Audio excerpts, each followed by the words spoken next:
أهلنا وأولادنا وجميع مشايخنا ومعلمينا وطلبتنا وطالبتنا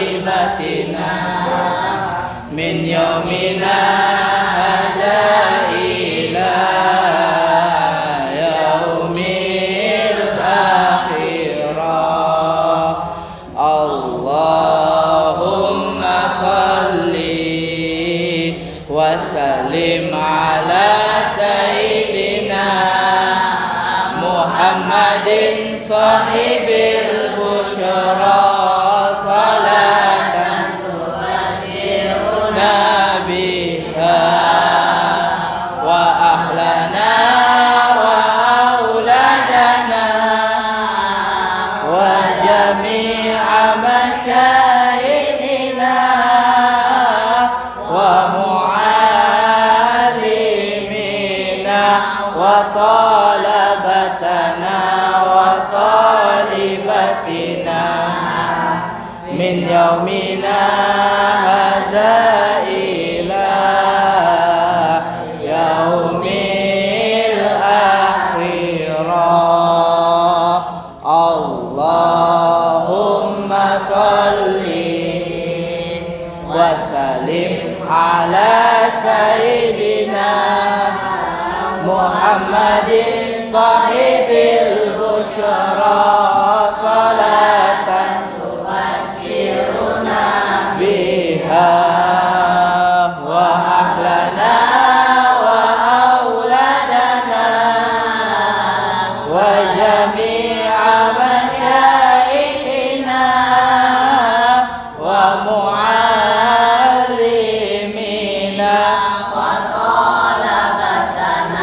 وطالبتنا من يومنا هذا إلى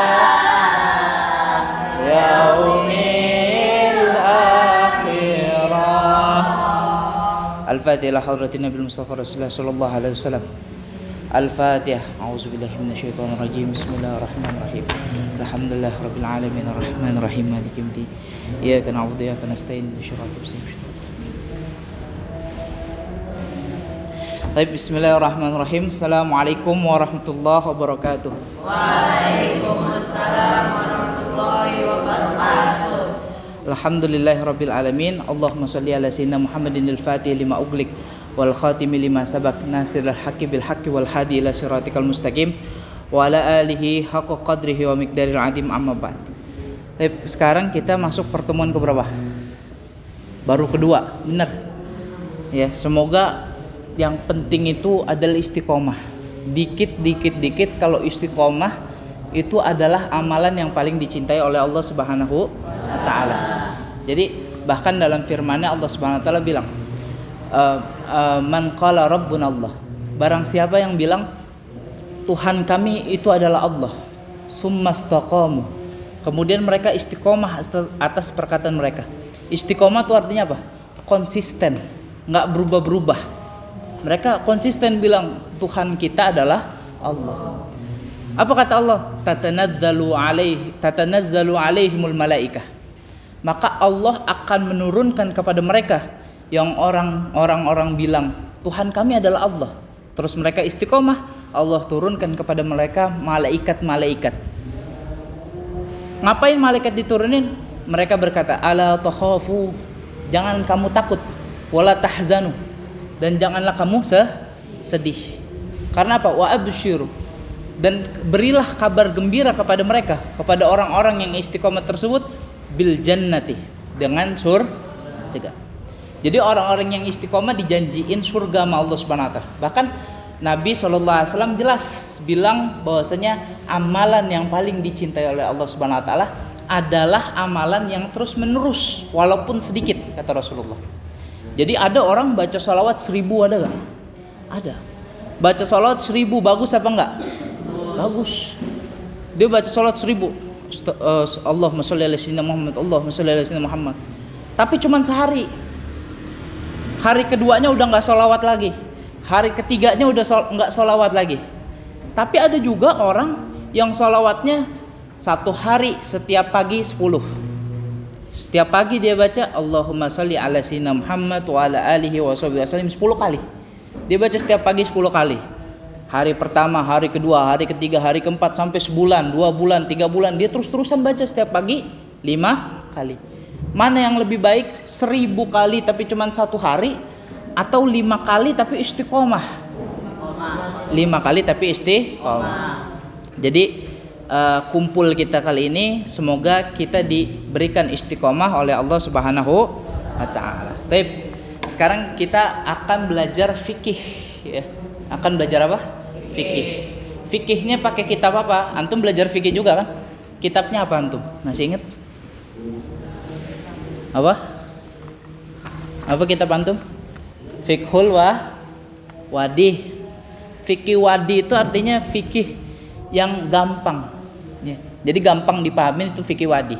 Sekarang kita juga akan bahas fikih yang gampang juga, yang umum, tapi kita akan bahas lebih perinci. Kita nggak bahas yang sunnah-sunnah, tapi kita modelnya sekarang kita akan bahas sesuatu yang wajib bagi kita ya.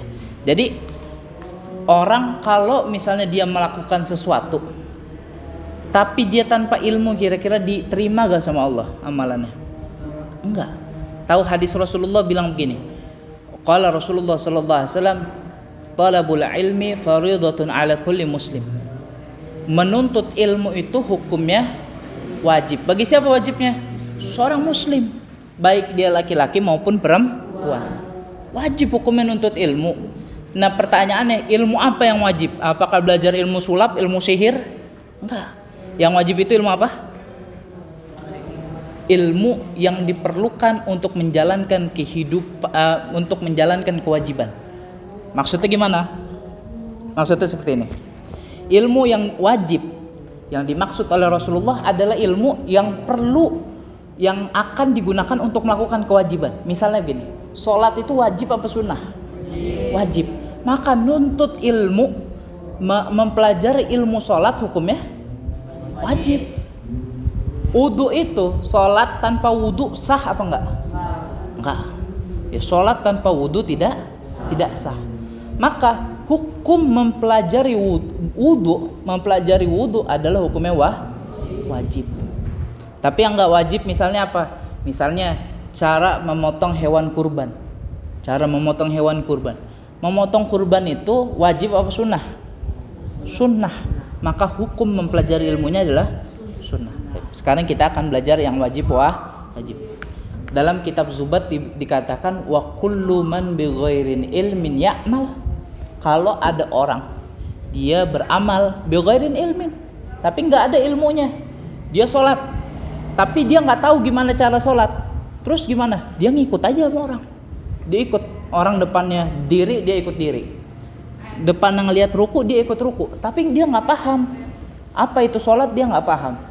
Orang yang beramal tapi nggak paham ilmunya, apakah dalam kitab Zubat dikatakan a'maluhu mardudah, amalnya itu buntu, la tuqbal, tidak diterima, ditolak sama Allah. Definisi ditolak itu misalnya begini, misalnya ada Udin dikasih dompet, Udin ini dompetnya belum dipegang sama Udin udah ditolak. Ya, ditolak. Enggak, saya enggak mau. Beda sama dikembalikan. Kalau dikembalikan, ini dompet buat ente, diambil terus saya dikembalikan habis itu. Enggak, saya enggak perlu dompet ini, dikembalikan. Udah dipegang, cuman dikembalikan. Kalau ditolak tuh gimana? Mau ngasih belum sampai udah ditolak. Enggak, saya enggak perlu. Begitu juga dengan ibadah kita. Ibadah kita kalau enggak ada ilmunya maka ditolak. A'maluhu mardudah la tuqbal. Siapa yang pengen ibadah ditolak? Ada? Enggak ada. Kita semua pengen ibadah kita diterima oleh Allah Subhanahu wa taala. Gimana caranya? Belajar ilmunya. Ilmu fikih ini penting. Sekarang kita akan baca pakai kitab apa, Ustaz? Insyaallah kita tabaruk, mencari berkah tabaruk itu. Ya. Tabaruk itu mencari berkah dari kitab namanya Ar-Risalatul Jami'ah. Ya, kitab apa? Ar-Risalatul Jami'ah. Karangannya siapa? Ini harus tahu. Kitab Ar-Risalatul Jamiah dikarang oleh Al-Imam Ahmad bin Zain Al-Habsyi. Siapa? Masih ingat gak? Al-Imam Ahmad bin Zain Al-Habsyi. Ya, ini harus kita ingat. Ya, beliau adalah wali besar, orang alim, al-fahamah yang pemahamannya luar biasa. Nah, Ustadz itu belajar lewat mana? Belajar kitab ini lewat mana? Apakah lewat YouTube? Enggak. Ana belajar kitab Ar-Risalatul Jamiah karangan Al-Imam Ahmad bin Zain Al-Habsyi ini sama dua orang.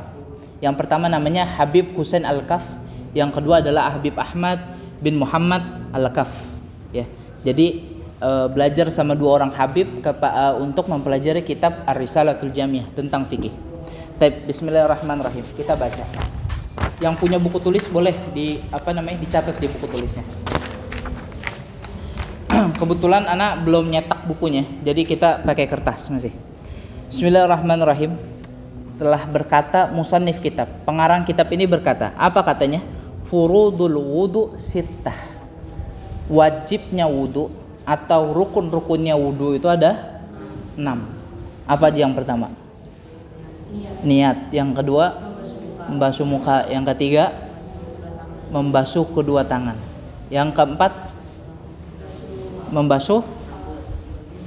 mengusap sebagian kepala. Yang kelima, membasuh kaki. Yang keenam, tertib. Sebenarnya udah pinter-pinter semua ya. Cuman untuk mendalami perlu belajarlah lagi. Yang pertama dikatakan awwalun niyah, ya.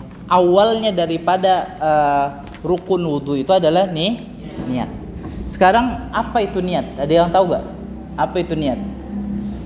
Ayo.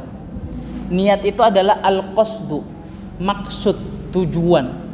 Jadi orang itu yang dikatakan niat adanya keinginan, adanya tujuan atau adanya maksud dalam melakukan sesuatu.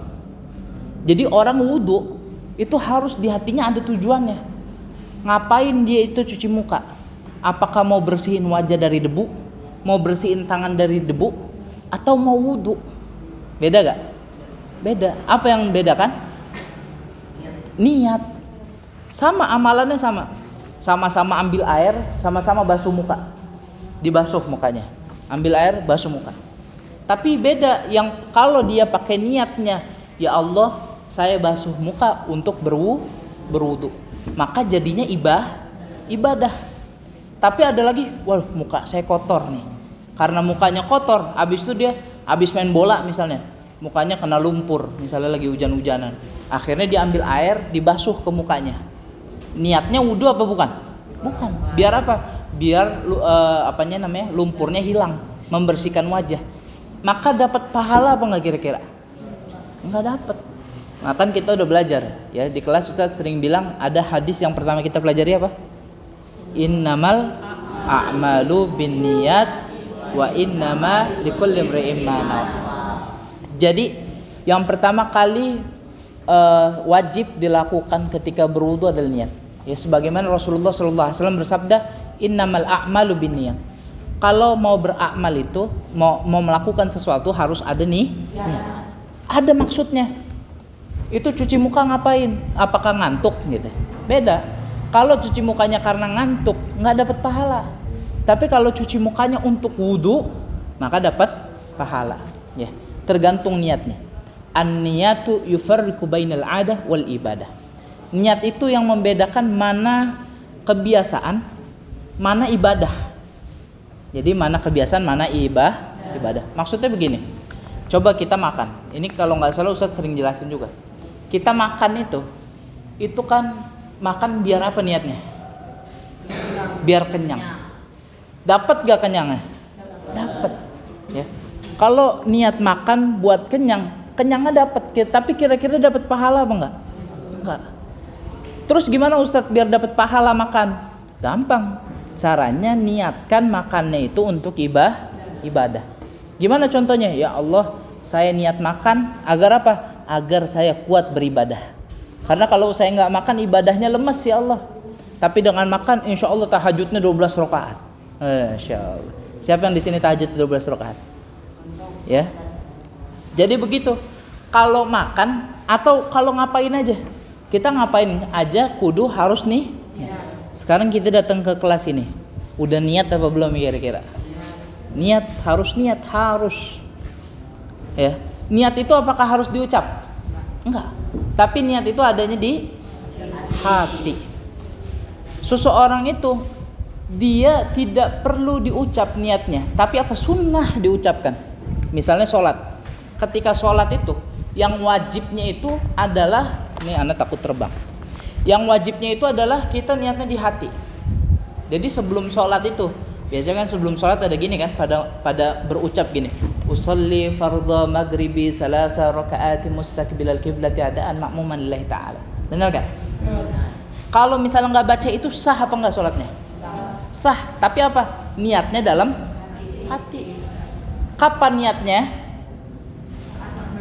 Saat takbiratul ihram. Bisa gak sebelum sholat? Ini belum sholat, sholatnya belum mulai, tapi udah niat.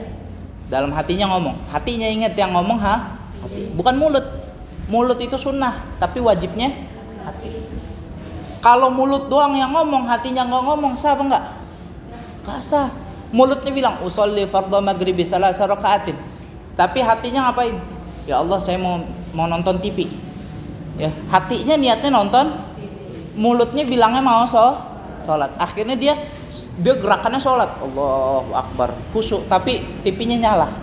Hatinya niatnya apa? Nonton TV, dia ngeliatin TV walaupun bilangnya sholat, gitu.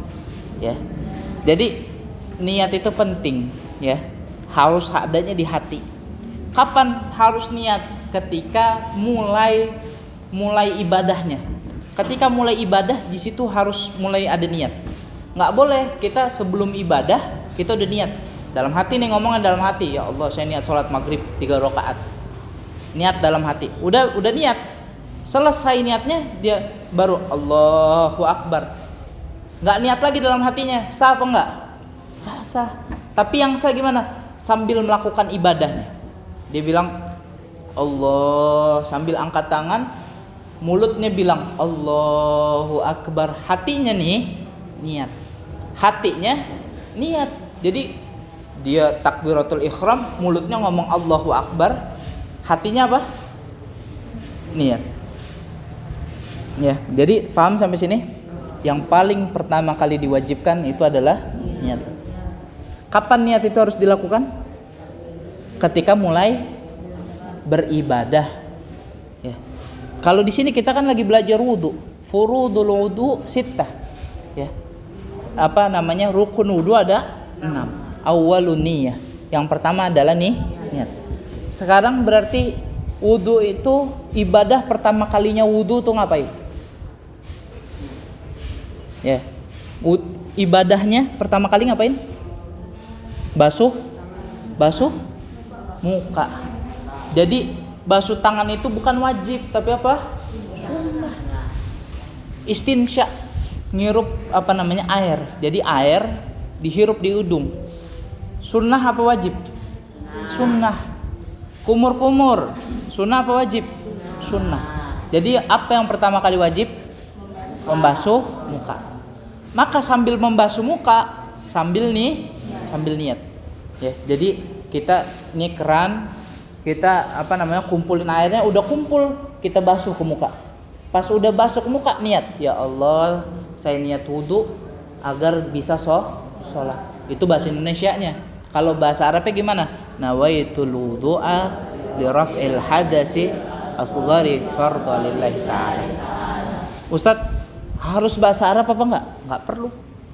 Bahasa Indonesia boleh, bahasa Arab boleh. Yang penting paham artinya. Paham artinya apa? Ya Allah saya niat berwudu. Ya, saya niat berwudu untuk sholat. Ya. Ya Allah saya niat wudu untuk sholat. Itu udah sah. Ngomong dalam hati begitu. Ya Allah saya niat berwudu untuk sholat. Maka sah sholatnya. Ya. Jadi ketika basuh muka, hatinya niat. Tapi jangan di mulut ngomongnya. Ntar kalau lagi basuh muka ada air ngomong di mulut, gitu ya. Jadi kerjaannya basuh muka tapi hatinya niat. Itu yang pertama. Nah, kemudian niat itu tadi yang udah bilang bahwasanya niat itu yang membedakan antara ibadah dan juga kebiasaan. Jadi ada orang yang cuci muka tapi dia nggak niat berwudu, maka dia tidak bisa dibilang berwudu walaupun gerakannya sama. Jadi dia cuci muka juga, cuci tangan, terus apa lagi? Cuci rambut, cuci telinga, cuci kaki.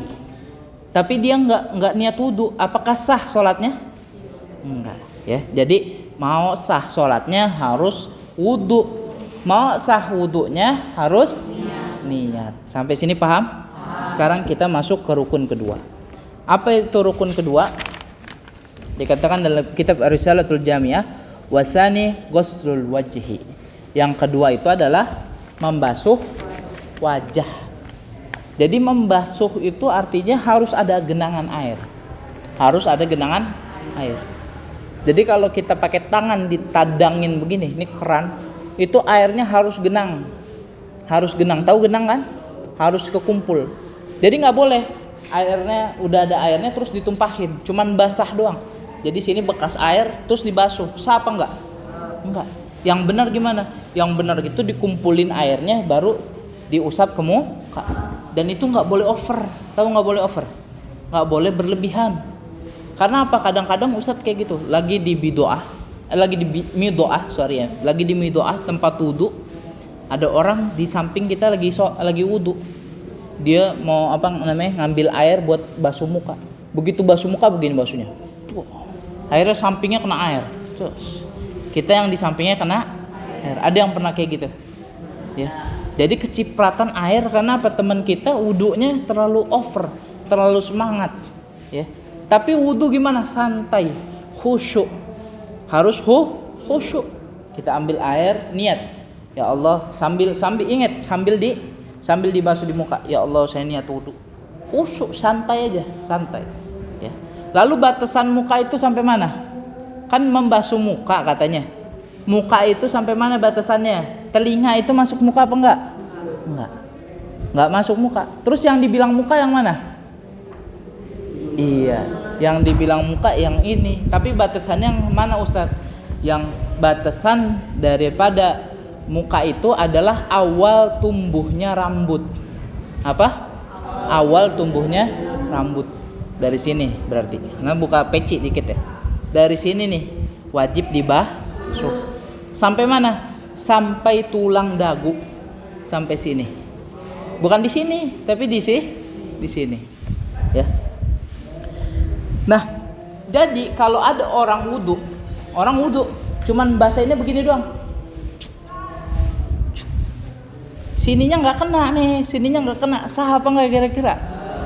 Ada orang wudu, sininya bawahnya nggak kena, sah apa nggak? Nggak sah. Bagaimana sahnya? Harus dari ujung rambut sampai ke bawah tulang dagu. Nah, sekarang permasalahannya begini, Ustadz, ada orang muslim tapi botak, nggak punya rambut, ya kan? Rambutnya botak. Kira-kira bagaimana basuhnya? Apakah dari belakang? Dari mana? Kalau botak, di ulama memperkirakan yakni adalah tempat awal tumbuh rambut orang normal. Bagaimana itu?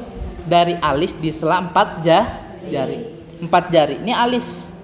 Jeda 4 jari di sini. Nah, berarti dari sini dia wajib. Botak, nggak ada rambutnya. Sampai mana? Apakah dari tengah? Jangan. Tapi dari sini, dari 4 jari nih kita ukur pakai 4 jari. Oh, dari sini berarti. Sampai mana? Bawah dagu. Pertanyaan lagi, Ustadz, Allahu a'lam, ada orang kecelakaan, tulang dagunya hilang. Atau kegendutan. Kan kadang-kadang orang kegendutan nggak kelihatan dagunya. Akhirnya bagaimana Ustadz? Ya udah, kan ada kan orang yang lurus begini, daerah karena gendut mungkin jadi lurus. Akhirnya bagaimana? Apakah dia sampai bawah sini? Enggak. Tapi apa dikira-kira sampai sekiranya itulah ada ketika orang normal ada dagu. Nah, paham sampai sini? Jadi basuh muka mulai sekarang dan juga bilang ke teman-teman yang lain, basuh muka jangan asal-asalan.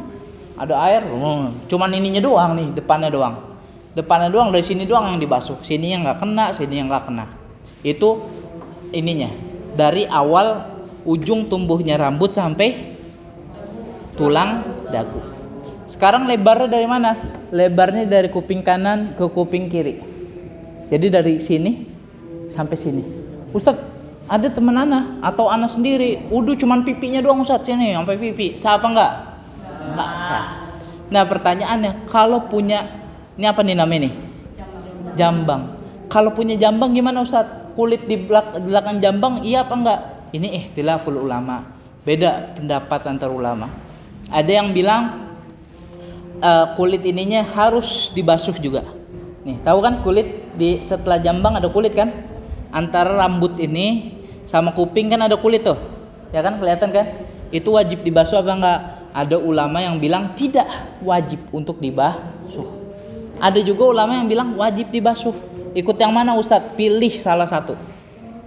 Mau basuh sampai sini boleh, mau cuman sampai sini aja, sampai jambang juga boleh. Jadi dari sini, dari ujung rambut, dari awal tumbuhnya rambut sampai dagu. Terus dari kuping kanan sampai kuping kiri. Dua versi. Ada yang ininya dibasuh, ada yang nggak dibasuh. Tinggal pilih. Itu permasalahannya basuh wajah. Terus pertanyaannya Ustadz, kalau punya jenggot, nah, kalau punya jenggot gimana? Kalau punya jenggot gimana? Disela-sela. Jadi kalau punya jenggotnya tebal, maka harus disela. Karena apa? Karena kan harus basuh tulang dagu, tulang di bawah dagu. Orang kalau punya jenggot, kulitnya kelihatan apa enggak? Nggak kelihatan. Akhirnya apa? Dia harus disela-sela. Gimana sela-selanya? Air diginiin di jenggotnya, di apa namanya? Jadi sela-sela begitu, ya, digituin ke jenggotnya. Tapi gimana kalau jenggotnya tipis nih, kayak modelan nih, jenggotnya tipis, ya. Saat itu kan tebel juga ya, tapi ini termasuk tipis, ya. Kalau tipis kayak gini gimana? Nggak perlu disela-sela karena nggak bisa disela-sela. Tapi apa, dibasuh. Jadi ketika air gini basuh, ingat dari ujung sini sampai bawah, dari sini sampai, dari kuping kanan sampai kuping kiri. Jadi full semuanya harus kedapatan. Semuanya bisa. Nah, perbedaannya jenggot tebel sama jenggot tipis apa? Jenggot yang tebel, yang dikatakan tebel, yang harus harus disela, itu ketika kulitnya nggak kelihatan. Jadi kalau ada bapak kulit dagunya nggak kelihatan karena apa? Penuh jenggot, maka dia harus disela-sela. Tapi kalau jenggotnya dikit, yang masih kelihatan kulitnya, berarti dia boleh cuman dibasuh. Sampai sini paham?